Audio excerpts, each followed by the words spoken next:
Welcome to Hood Champion Boxing and Sports. In boxing, you find a way to win or you find a way to lose. Look, Tszyu's not playing.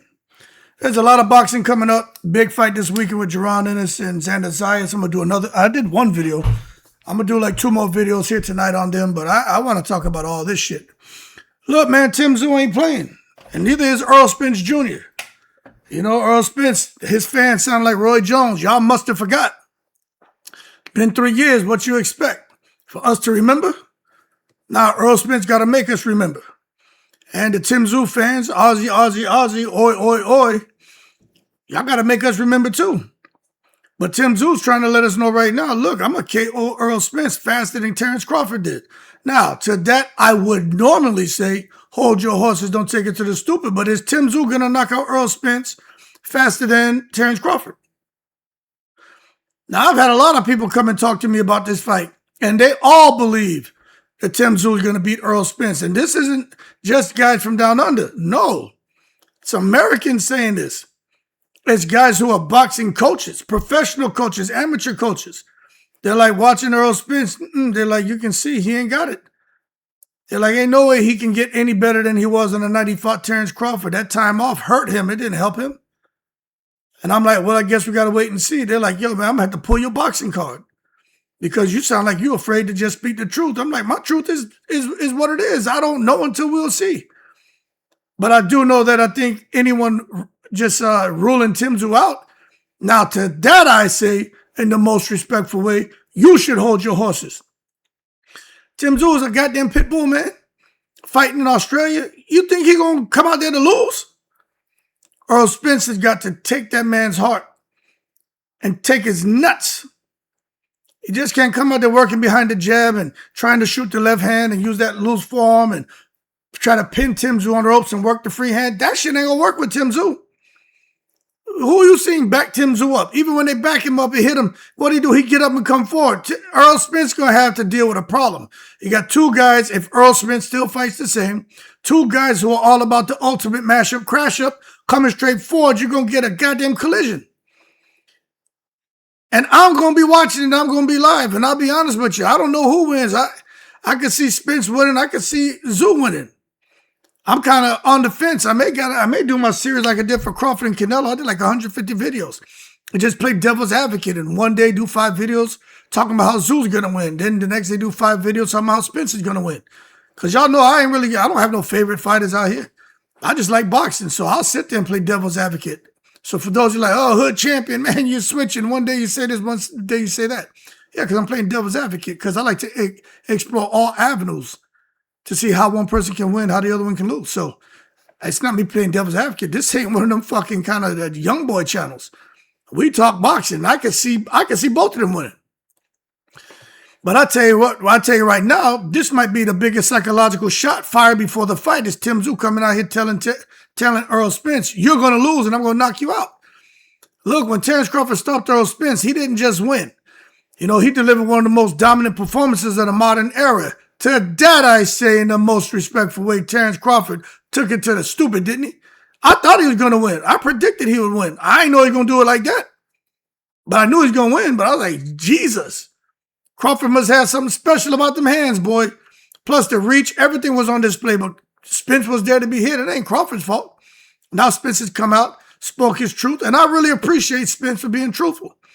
Everybody wondered what happened to Spence on that night. 2 things. 1, Crawford happened to Spence. 2, Spence happened to Spence. And he's telling us the truth. Now, does that mean Spence at 100% would he beat Crawford? No. It just means that there was things going on with Spence, and he gave us a little peek behind the tent flap so we could understand a little more about what we were seeing we couldn't make sense of. But that being said, here we are 3 years later. Have things improved or gotten worse? Let me tell you, that time off, I don't care who you are. He ain't Superman. That shit takes a toll on you. He ain't no younger. He's no more active. That shit takes a toll on you. And bubbling up another 7 pounds may not be enough. Matter of fact, they ain't even fighting at 154. They're fighting at some catch weight or some shit, right? So again, you got to pay attention and you got to listen to what Tszyu is saying. What he's saying is, look, I'm not just trying to beat Errol Spence. I'm trying to do it better than Crawford.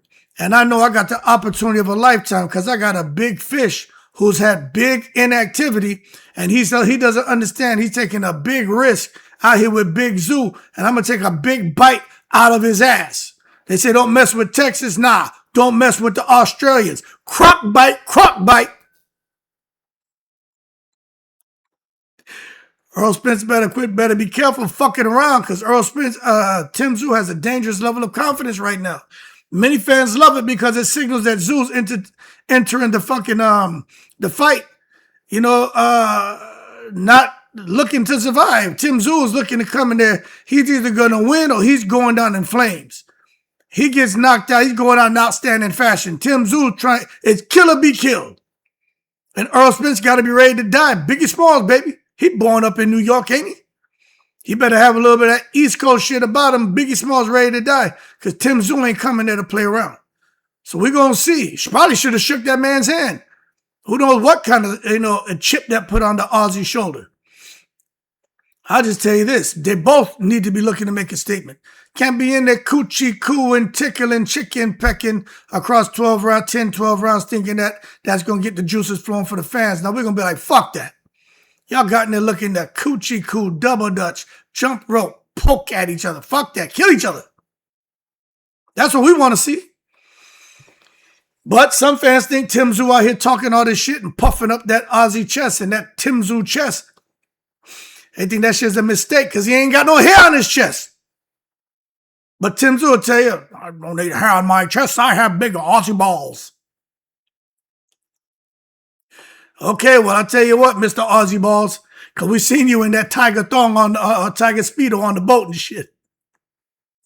Put some clothes on, Tim Tszyu. But Errol Spence has got something to prove, man. He's motivated. And, no matter what you think, Errol Spence is still one of the most dangerous fighters in boxing. It's just what does he have left? But we're going to find out, man.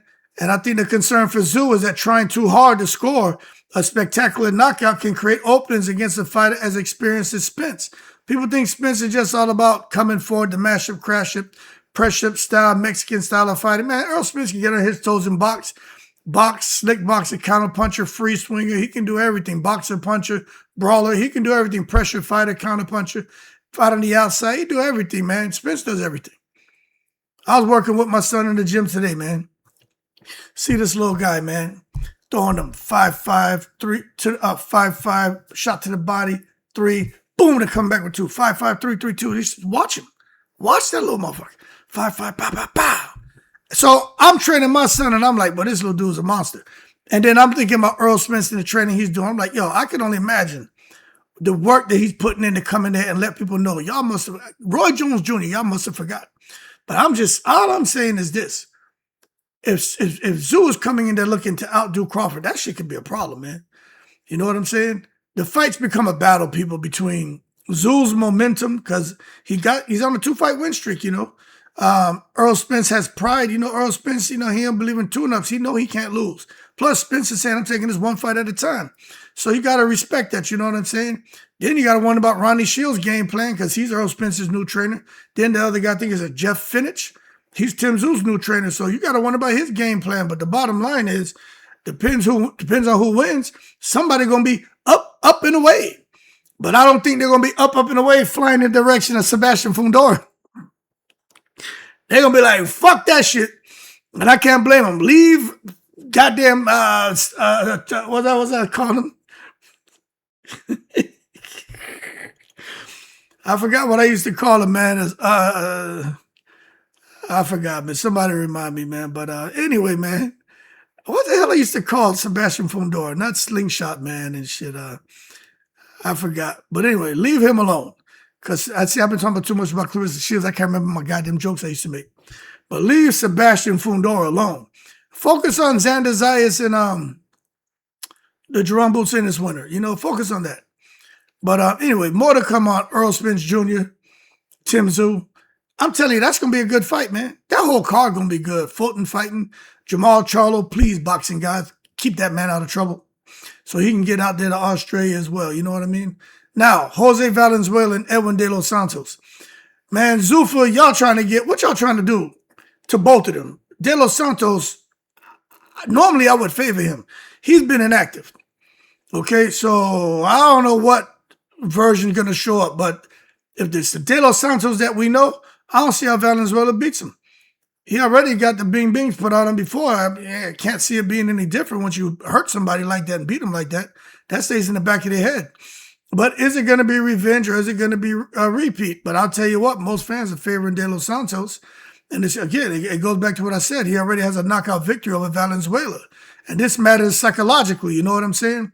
When one fighter has already proven he can hurt or stop another fighter, I mean, fans, they tuck their tail between their legs because they ain't trying to risk no money, especially when they're out here betting and shit. They're going to naturally lean forward towards the proven result. And that's been the Dominican, you know what I'm saying? Now, now I'll say this. So when you have a fighter like Valenzuela, he's got heart and he's improved tremendously. Valenzuela ain't the same fighter.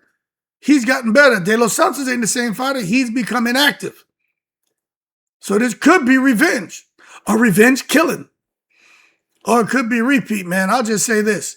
Valenzuela, in my opinion, is more disciplined, more patient, more technical. He's looking good. So unfortunately, he ain't with Benavidez Sr. anymore, but he's looking better. He's looking better.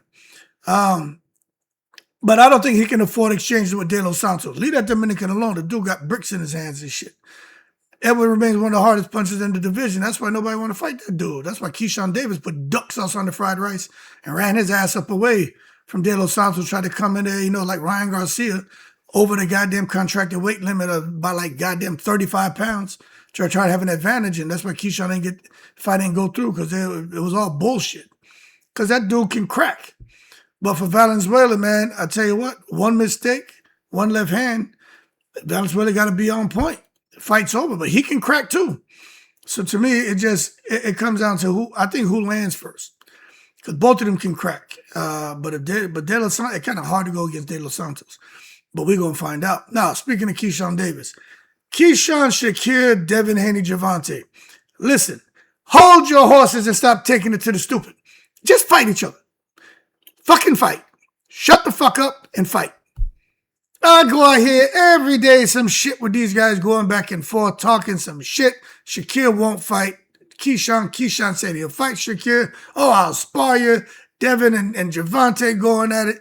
Devin saying something about Gervonta. Mom, Gervonta saying something to Devin. You ain't going to be rehydrating on 165. Bill Haney chiming in. Man, everybody just shut the fuck up and fight. We, as the people, want to see y'all fight. Tired of the goddamn talking. We want action. I tell you what, their mouths are like Uzis. I mean, goddamn, like Gatling guns. Grenades coming out that mother. Rocket launchers and shit. These four names constantly dominate the boxing discussions. Them guys is the real deal, man. Can't take nothing from them guys. Gervonta Davis is the big dog. Devin Haney too, man. Shakur, Keyshawn he's up in a way. He ain't on their level, but he's there. He's getting damn close. But them guys dominate boxing discussions. But fans keep asking, all right, we hear y'all. Y'all out there yippee-ki-yaying and shit. We don't want that bow wow. Shut up. Barking. Fight. When y'all gonna fight each other? Frustrated, man. But that shit stems from the fact that all four possess elite talent. Y'all just letting years and years go by, man. What are y'all thinking about? Fucking get there and fight before y'all get old or someone lose and shit, man. They all bring something unique. It's like I look at Keyshawn. You know what I'm saying? He was doing a little live shit, I work with my sons, and they took a liking to him. They're like, who's this guy out here? They're like, Keyshawn Davis and shit. So my sons know who they are, man. Plus they hear me talk about these guys, I'm boxing shit. But they know who he is. And they know who Adrian Broner is because of the fucking streaming things he does. But for Keyshawn, got the physicality. Keyshawn will fucking break your nose, man, with an elbow. That motherfucker don't care, does he? But he got the physicality. He's athletic. He's got confidence. I like Keyshawn. Just, what's he gonna do? You gonna be in church? Or you gonna be in the goddamn streets? You know what I mean? You are Jesus. Are you with me? Or you gangster? Make a goddamn decision. You know what I'm saying? Then Shakur Stevenson, ain't really much to say about him. Defense on point, ring IQ on point, precision on point, stamina on point. Shakir's that guy. Devin Haney. He got the discipline, got the jab, got the versatility, got the footwork, got the conditioning. Devin Haney is the guy you can't sleep on. he'll catch your ass sleeping like he did to my boy Tranquilized Man. I still rock with Brian Norman Jr. Devin Haney, that one shot changed the whole fight because it wasn't looking too good for Devin in that first round. So Devin got something special about him, you know what I'm saying? And you gotta put respect on Devin's name. Then Gervonta Davis, star power, knockout power, star ability, knockout ability, explosive power, explosive offense, explosive ability. Gervonta Davis has everything. But he also has a monkey on his back called goddamn Lamont Roach, who showed us, man, if you can take away that left hand, Gervonta Davis may be, he may be kind of ordinary compared to what we got used to seeing, because that performance that he did against Lamont Roach, I'm out here like, yo, hold your horses. Somebody took it to the stupid and it wasn't me. How the hell did that happen with big Gervonta Davis, big tank, big Baltimore? That's all I'm saying. But I just think the public's reaching a point where debates aren't enough. They want answers inside the ring, so they're like, yo, shut the fuck up and fight. And that's how I see it. Just go fucking scrap. Win, lose, or draw, it doesn't matter. I mean, we had the talking the Four Kings shit before. Ryan, Tszyu, Gervonta, and I think it was Devin. Then it's kind of, right now it's kind of Devin, Gervonta, Keyshawn, and Shakur. Tszyu is about to fight Rolly. Ryan, look, he's trying to fight Connor, but they've kind of, ship sailed the other direction. Really, it's come down to these four guys again. Lamont Roach is still there, so I mean, what they gonna do? Y'all gonna be the four horsemen and mix it up, or they do something? Just don't let time keep passing you by. What are y'all, fucking Farside? Now, Clarissa Shields, and this video ain't all about Clarissa Shields. I just want to touch on this. Clarissa Shields and security concerns. Look, man, as a general principle, highly recognizable athletes often face increased public attention, and this is what's going on with Clarissa, man. She's a polarizing figure. And she's going to have a public appearance, I think, at this BET Awards, and she's going to generate strong support, strong criticism, and it's going to also intense reactions. Now, does it mean it's a credible threat? I don't know. But what I'll tell you is she needs to have increased awareness and security measures, because she's a frequent topic online, a frequent topic out there in the streets with some of these people who don't like the way she's spoken and challenge people who say if they get an opportunity, they're going to hurt her. Even if they egg her like Victor Wembanyama, she don't want to be walking around wigged up, lace, greased up, lotion up, body fragrance stuff and shit, then splat, somebody hit her with an egg. I'd rather you just shoot me and shit. Don't hit me with no goddamn egg. Like, I'd rather go viral for someone getting shot than get hit with a fucking egg. But the bottom line is this. Fame can create challenges, both positive and negative. And for Clarissa Shields, she's very recognizable. She's very unlikable right now. And there's a lot of tension following her. So if she goes out to these goddamn BET Awards or any boxing event, she just need to have awareness and increase security measures. That's all I'm saying. Now, Floyd Schofield. And for a while there, we thought he was going to get the goddamn Tank fight. Even De La Hoya and I know, and Tank and Gervonta, I. Shut up, man. Gervonta ain't fighting Floyd Schofield. And I like Kid Austin, man. He can fight. But I'm wondering why he didn't get any. What the hell happened? How come Oscar didn't got this man fighting? Young man got real talent, man. Why he not in the goddamn ring? I don't want to hear no boxing politics. Nah, this is crazy. Don't be talking about, well, in Saudi, he caught the sand virus. Fuck that sand virus. My man should be fighting, man. He ain't fight Shakur. He did what he did with Tevin. Where we at now? But Gervonta was straightforward, you know what I'm saying? Just basically said, and I'm paraphrasing to Schofield, you got to put more work in, man, before you get this opportunity. And I agree. You know what I'm saying? He's not saying he can't fight and he doesn't have a chance to compete. It's just no one knows. The profile ain't there yet. So I understand. But I do think Schofield should already be fighting. But timing is everything, and who knows what's going on behind the scenes. Oscar has a story. They have a story. Fans create narratives. I don't know. But I tell you what, Tank's one of the biggest financial attractions in boxing, and every fight becomes a business decision. So until Schofield builds more momentum, the match is going to remain on hold. And, it is what it is. Now, ZUFFA Boxing, they out here, they just don't give a shit. They already took Conor Ben. Now they're trying to take Danny Fisher from Eddie Hearn and Matchroom. But money changes everything. You know, what you expect these guys to do when ZUFFA Boxing offered them 6-7 times more than what the promoters are offering them to re-sign or to sign? I mean, come on. Boxing careers are short. Go get your money, man. Wu-Tang cream, cha-ching ching, dollar bill, y'all. Go get your fucking dough. And I just think these guys need to maximize their earnings. That's just my opinion. You know what I'm saying? And Eddie Hearn, he can get butt hurt and shit. But hey, you go on that Dana White and Turkey Al-Sheikh, you can't win. Like Karras once said, you must learn. Hood champion telling you, you can't win. Don't even try to pick that battle. You ain't got no Saudi sovereign wealth fund. You don't have it. All you got is the goddamn mouthpiece. Your mouth like an Uzi. But that shit ain't working. Because these guys are like, we hear you sound good. Can you match the offer? That's what Eddie Hearn get that peanut butter in his mouth. Blah, blah, blah, blah, blah. Yeah, peanut butter mouth. Because they ain't fucking around. ZUFFA starts offering dramatically larger guarantees. Prospects become targets. Contenders become targets. Champions become targets. And I think this is the start of serious promotional wars, and you're going to see fighters getting pissed off because the guys they're signed with, they may want to re-sign them. They want to stay at home, but they're going to probably want to put them in extended contracts. But now for the next 12 years, they're locked in and they can't go anywhere else. That's what Eddie Hearn's trying to do, put people in long lifetime contracts. And if these guys are smart, you got to do what's best for you. Make sure you're with someone who take care of you. Maybe you get a 10-year contract with guarantees of, I don't know, $3 million a fight.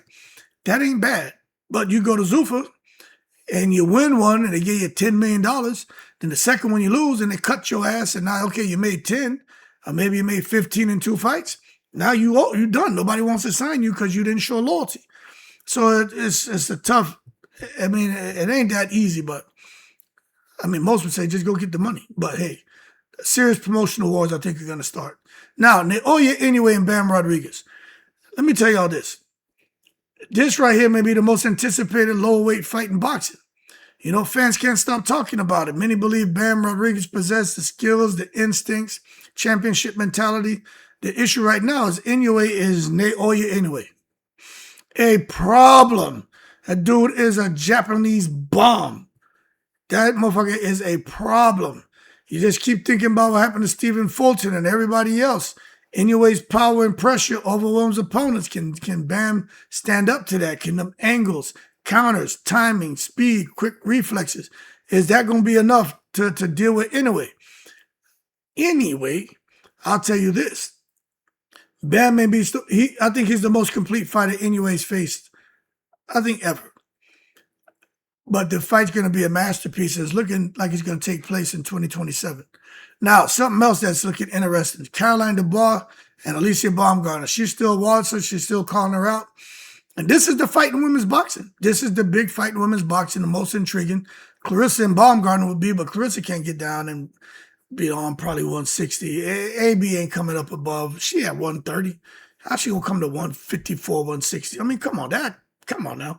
Unless they're paying them like $20 million a piece, AB be like, shit, give me a piece of that goddamn apple pie.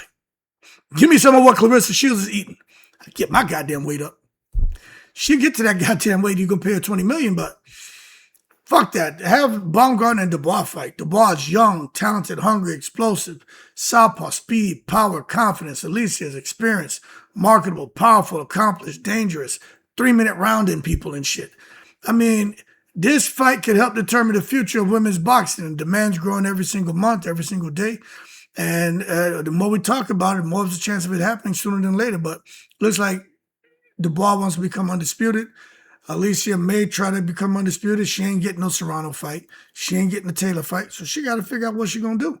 Because, you know, she went after the fruit that's way up in the tree. That's the sweetest one. She may have to get some low-hanging fruit till a big opportunity presents itself. But there's no fight bigger than Caroline Dubois. And that's just her reality. And she need to go for it. Now, something I'm telling you, well, I think somebody needs to go for it. Goddamn Moses Atama and Flip Herovic. Be careful, Atama. Herovic ain't no joke, man. And one thing boxing teaches, especially in a heavyweight division, repeatedly, man, emotion can be dangerous. And I'm like, Atama look pissed off. Atama is upset. Atama will never show emotion like that. I'm like, man, he's irritated by Herovic's comments. That creates concern because the best version of Atama is calm, disciplined, calculating, throwing feints, and then, shooting them shots down low and coming upstairs with the big mega boom right hook. But I'm watching him and I'm like, damn, man, what got him so upset? Because, most heavyweights become emotional. They start to make mistakes happen. Herovic has experience, power, durability. Moses Itauma can't get upset and turn into no Andrew Galata, Riddick Bowe and shit. He can't come in there like Galata and just start losing his cool and shit. Nah, man. If Moses allows emotion to dictate strategy, he loses.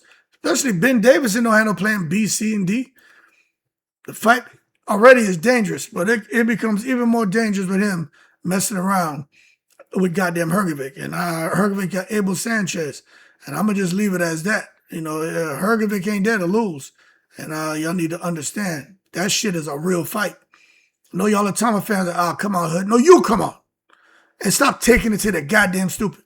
That shit is a real fight, man. Herovic and Atama, that shit ain't no joke. Don't get me started. Now, before I get out of here, this thing about Clarissa Shields ranked #1 pound for pound. People are debating it, and I'm going to just leave it as this. People are going to argue she's got the amateur accomplishments. As a pro, she's got the pro accomplishments. But the ranking is only fueling more self-promotion for Clarissa Shields. She got the ranking as #1, and she's taking it to the stupid. But regardless of opinion, one thing's undeniable. People are talking. And in today's media environment, attention is often treated like currency. The challenge for Clarissa moving forward will be converting attention into positive momentum rather than controversy. And it is what it is.